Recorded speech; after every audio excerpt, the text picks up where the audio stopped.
I'm still grieving because I lived only about less than 10 minutes, so I walked, and I still live in the South End because the South End is walkable, and I go past it now, and I still grieve.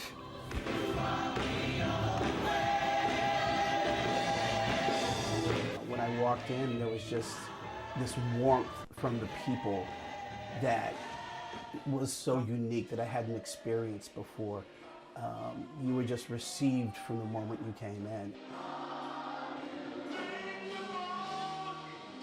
I had relocated here from the South, and I had been looking around for churches. And one Sunday, I came to Concord, and it was just so good. It reminded me of South. It reminded me of home.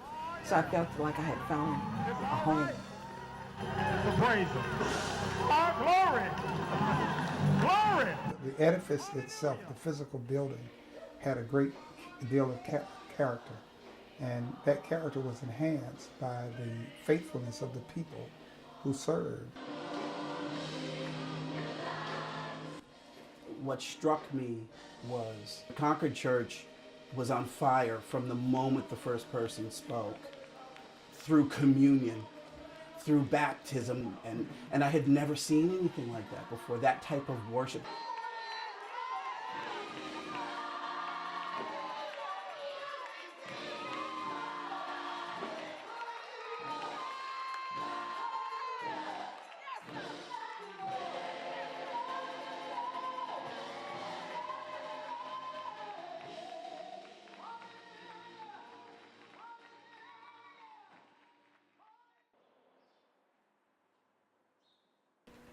There have been tremendous changes.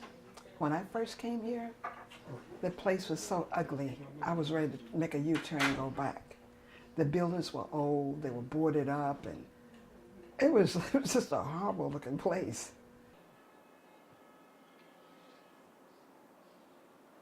The neighborhood changed over the years. It began changing in the 1970s. And with that came high rent, a lack of parking. We had to make a decision to do something where we could continue to carry out our mission. Parking was horrendous. There was never any parking. I remember there was a time where they allowed us to park in the middle of the street and they weren't giving out tickets. Next thing you know, they started giving us tickets. And so to move, it was sad. The building was home to us. We regretted that we had to leave, but it was part of, I think, of a larger plan that God had for us. I was looking forward to the move. I was sad to leave that building, but in order to grow, sometimes you need change. When we made the decision to sell it, the developer who purchased the property was very clear with us, and we explained that to the congregation, that his purpose is to turn this building into housing. I was fortunate enough to go visit the condos, which are beautiful. However, I did feel some kind of way when I did go in and see some of the windows and, you know, up on the higher floors where you can actually see the view. My concern is why it's happening in the neighborhood, whether it's churches being bought out or being forced out through eminent domain. Why this community? And it's not just the black churches, the Catholic churches, you know, and that's more my concern about why it's happening.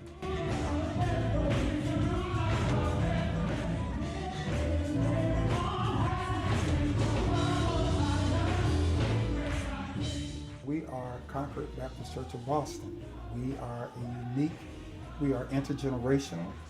We are people of all backgrounds, and so that, because of who we are, wherever we go, we are the church. We perpetuate and honor that history by being who we are.